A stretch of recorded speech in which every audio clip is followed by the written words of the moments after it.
Assalamualaikum warahmatullahi wabarakatuh. Selamat pagi, salam sejahtera bagi kita semua, dimanapun sahabat SPM berada. Kembali lagi bersama gua, Fajar Sidik, di acara yang paling kece tentunya di Seni Pasar Modal Channel, edisi 22 September 2021.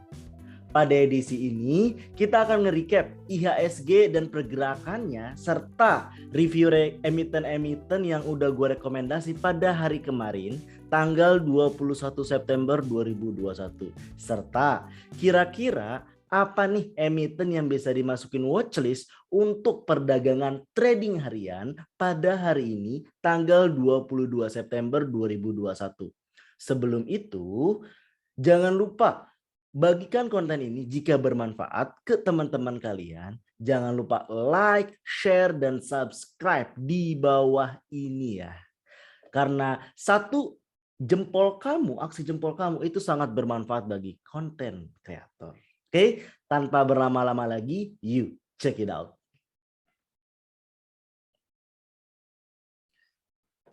Analisis teknikal saham harian 22 September 2021.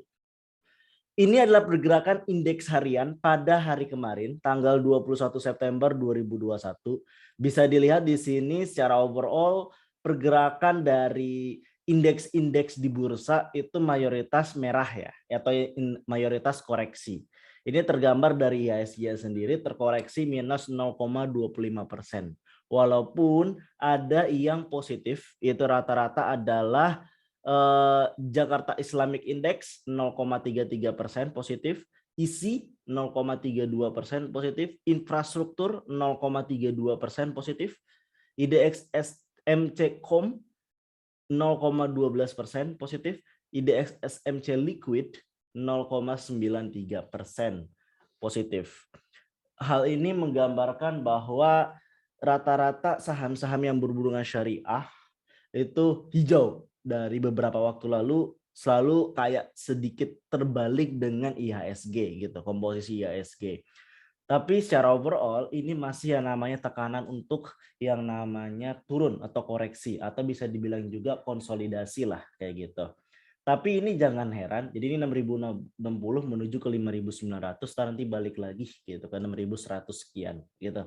Itu selama bulan September. Jadi bulan September ini adalah bulan yang sebenarnya titik terparah untuk turun. Jadi bagi teman-teman yang ingin melakukan swing trading biar take profitnya di Januari, Februari ataupun di Desember, maka gue menyarankan untuk mengambil kesempatan sebanyak-banyaknya di bulan September ini. Jangan sampai disia-siakan, dan juga waktu tinggal kurang lebih seminggu lagi atau sekitar 10 hari lagi bulan September akan usai. Jadi jangan sampai menyesal. Karena kenapa? Karena bandar dan asing telah mengumpulkan lumayan banyak di beberapa emiten. Kalau teman-teman perhatiin kurang lebih track record 3 bulan terakhir ataupun bisa diambil 1 bulan ini, bandar itu fokusnya kemana mengumpulkan kayak gitu. Ini adalah top gainers dan top losers dari pergerakan tanggal 21 September 2021. Top gainers ada DSFI, Tris, Arka, Cak, dan Bima. Dan top loser ada Chani, JCC, BBSS, True, dan MIDI. Dan inilah pergerakan IHSG dalam sehari pada tanggal 21 September 2021, yaitu adanya gap. Ini gap nih. Ini kalau udah kayak gini tajam itu gap.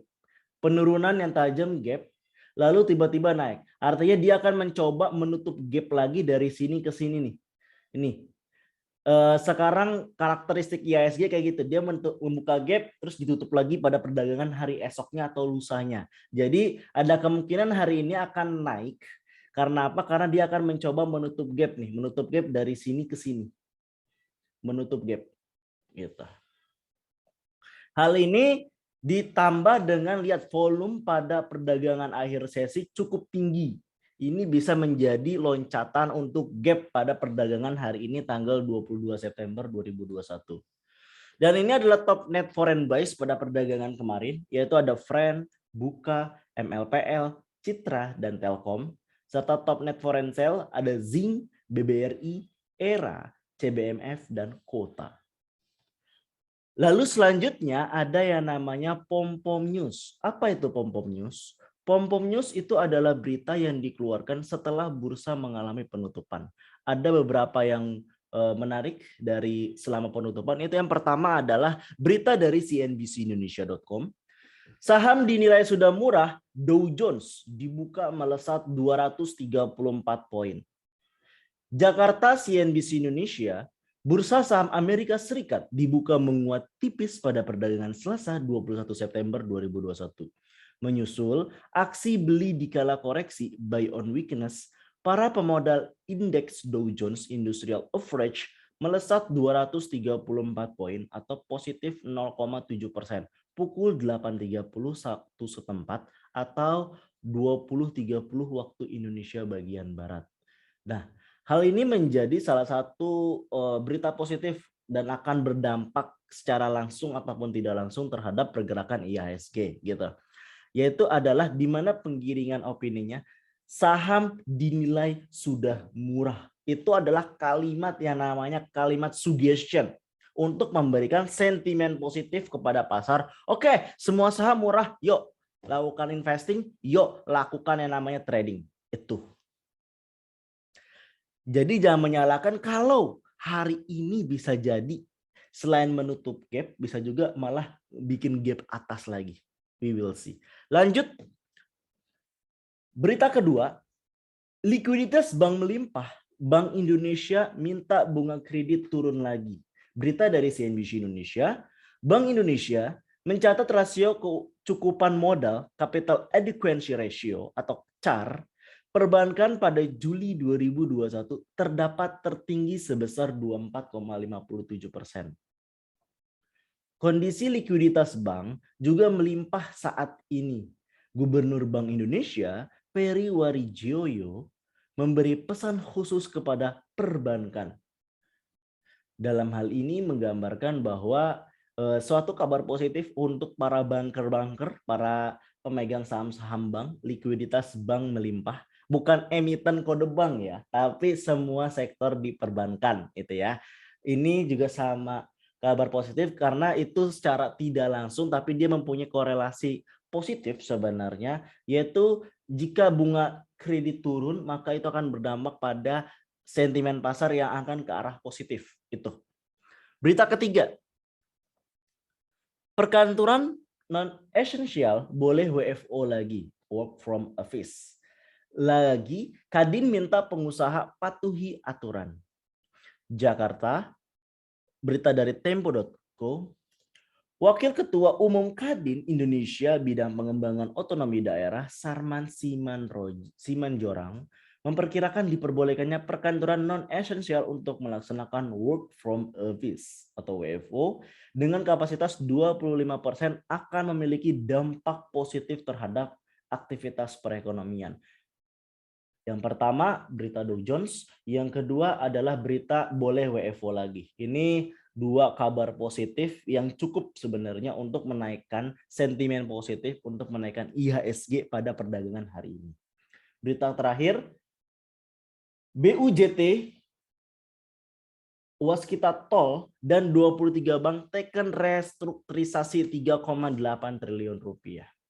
Berita dari investor.id, Jakarta PT Cimanggis Cibitung Tollways CCT, Caca ada tahu gue CCT. Canda. Salah satu badan usaha jalan tol BUJT, PT Waskita Toll Road WTR, anak usaha PT Waskita Karya WSKT bersama 23 bank sepakat menandatangani perjanjian restrukturisasi COVID-19 senilai 3,8 triliun. Restrukturisasi di sini adalah restrukturisasi utang ya, di mana kemarin itu misalkan utang itu hanya diperbolehkan misalkan ini ya adalah 500T gitu. Nah, dengan restrukturisasi dikasih kelonggaran hingga 700 hingga 800T. Ini menjadi angin segar untuk infrastruktur. Itulah kenapa pada perdagangan hari kemarin juga infrastruktur itu mengalami kenaikan positif gitu. Dengan berita ini bisa menjadi lecutan semangat untuk sentimen positif retail atau pasar dalam melakukan aksinya, yaitu akan mengalami kenaikan. Lalu selanjutnya ini adalah review rekom emiten yang gue rekomendasi pada kemarin 21 September 2021. Ada 4 emiten. Weton, KLBF, WMUU, dan ERA. Dari keempat ini, secara overall semuanya sudah sesuai dengan trading plan. Yang sedikit meleset adalah KLBF, di mana harga jualnya di sini harga jual sama semua. Nah, semuanya masuk. Ternyata semuanya masuk sesuai dengan trading plan yang udah gua buat kayak gitu. Jadi selamat bagi yang cuan, walaupun cuma 1%, 2%, 3%, it's okay. Yang penting itu adalah konsisten dan persisten. Itu kunci pengen sukses di trading harian. Konsisten dan persisten, tidak greedy terhadap kenaikan dari suatu emiten, yaitu fokus terhadap trading plan yang telah dibuat. Selamat bagi yang mengikuti, bagi yang belum jangan khawatir.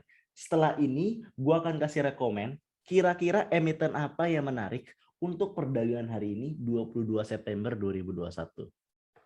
Yaitu yang pertama adalah JPFA. Di sini gue pakai dua indikator, yaitu adalah parabolic SAR dan indikator RSI. Gimana sih cara baca parabolic SAR dan indikator RSI? Cara baca indikator parabolic SAR, yaitu lihat itu tanda titik-titik biru, itu adalah parabolic SAR-nya. Di mana jika titik-titik biru itu berada di bawah candle, itu artinya menunjukkan kekuatan tren uptrend atau uptrend. Seberapa kuat uptrend. Semakin mendekati titik biru, itu semakin tipis uptrendnya. Tapi kalau semakin menjauhi, itu semakin kuat uptrendnya. Begitu juga kalau misalkan titik-titik biru itu berada di atas candle. Itu artinya itu adalah downtrend. Semakin jauh dari titik biru menandakan strong downtrend, semakin dekat dengan titik biru itu menandakan downtrendnya hampir mau selesai gitu. Lalu RSI. Apa itu RSI? Yaitu adalah Relative Strength Index, di mana indikator ini digunakan untuk melihat psychology market, untuk melihat sentimen dari suatu pasar di emiten tersebut. Cara bacanya, kalau misalkan emiten tersebut mengarah ke utara, artinya itu adalah hoping yang terbentuk, yaitu adalah sentimen positif yang terbentuk. Sedangkan kalau RSI-nya garisnya menuju ke selatan, itu artinya sentimen negatif yang dibentuk atau aksi lagi menunjukkan hopeless, yaitu lagi melakukan aksi jual. Oke, itu mudah kan? Lalu kita lihat trading plan-nya. JPFA buy 1860 sampai 1865, cut loss 1840, jual di 1880 sampai 1890. Oh, kemungkinan naiknya nggak di ini. Kemungkinan naik adalah 48%. Kedua, Hexa. Beli di 4.900 sampai 4.960, cut loss di 4.492, jual di 5.020 sampai 5.200. Terakhir adalah ERA. Kemarin gue udah rekomendasi ERA, hari ini gue juga rekomendasi ERA. Karena ini masih memberikan sentimen positif. Naik ya, karena dia habis akuisisi dengan Blibli. ERA beli di 599 sampai 603, cut loss di 580, jual di 624 sampai 626. Kurang lebih itu yang bisa gue sampaikan pada hari ini. Silakan digunakan sebaik mungkin watchlist dari gue. Walaupun cuma 3 emiten, tapi kalau lu ngelakunya dengan benar sesuai dengan trading plan, lu bisa happy cuan. Oke, thank you for watching. Gue Fajar Siddiq pamit. Bye. Assalamualaikum warahmatullahi wabarakatuh.